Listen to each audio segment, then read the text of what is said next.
Assalamualaikum warahmatullahi wabarakatuh.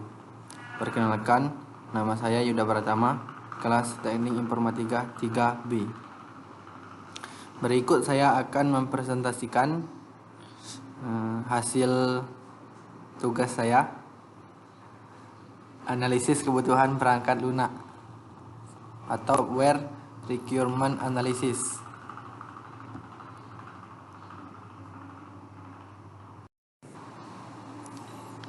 Apakah analisis kebutuhan itu? Analisis kebutuhan adalah sebuah proses mempelajari kebutuhan pemakai untuk mendapatkan definisi kebutuhan sistem atau perangkat lunak. Dan analisis kebutuhan ini juga dapat diartikan sebagai proses untuk menetapkan fungsi dan unjuk rasa kerja perangkat lunak. Menanyakan antarmuka perangkat lunak dengan elemen-elemen sistem lain dan menentukan kendala yang harus dihadapi perangkat lunak.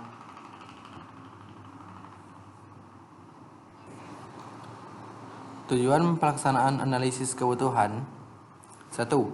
Memahami masalah yang menyeluruh yang ada perangkat lunak yang akan dikembangkan seperti ruang lingkup produk perangkat lunak dan pemakai yang menggunakannya. 2. Mendefinisikan apa yang harus dikerjakan oleh perangkat lunak untuk memenuhi kebutuhan pelanggan.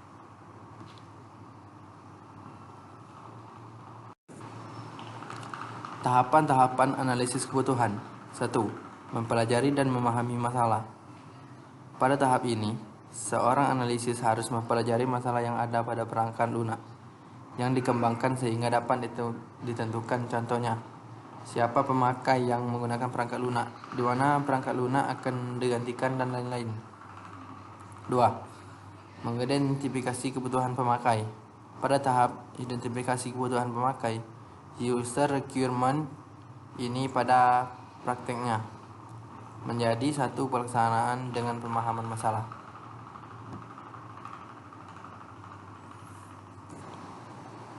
3.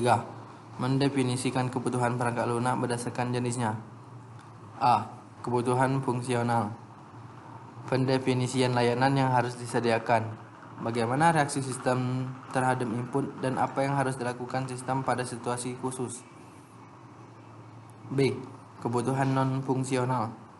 Fungsi sistem seperti kendala waktu, kendala proses, pengembangan, standar, dan lain-lain. Contohnya, seperti kehandalan waktu, respon, dan kebutuhan storage.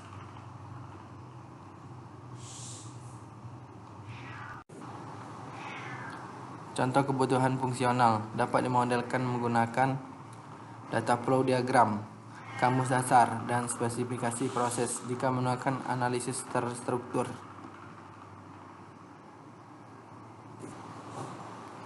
4. Membuat dokumen spesifikasi perangkat lunak atau SKPL. Semua kebutuhan yang telah didefinisikan selanjutnya dibuat dokumentasinya seperti spesifikasi kebutuhan perangkat lunak atau SKPL atau Software Requirement Specification SRS. Dokumen ini dibuat untuk menyatakan secara lengkap apa yang dapat dilakukan oleh perangkat lunak, termasuk deskripsi lengkap semua antarmuka yang akan digunakan.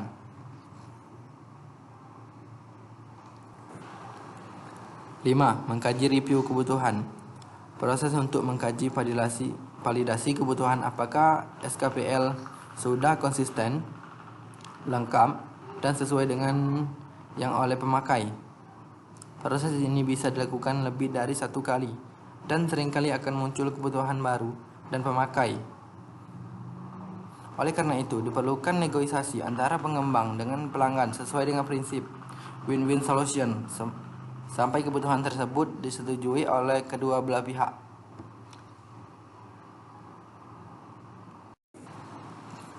Adapun analisis kebutuhan lunak dapat dibedakan menjadi 5 area pekerjaan. 1. Pengenalan masalah. 2. Evaluasi dan sintesis. 3. Pemodelan. 4. Spesifikasi. 5. Tinjau ulang atau review. Sekian analisis kebutuhan dari saya. Saya akhiri. Wabillahi taufiq wal hidayah. Wassalamualaikum warahmatullahi wabarakatuh. Dan jangan lupa di like, comment, and subscribe.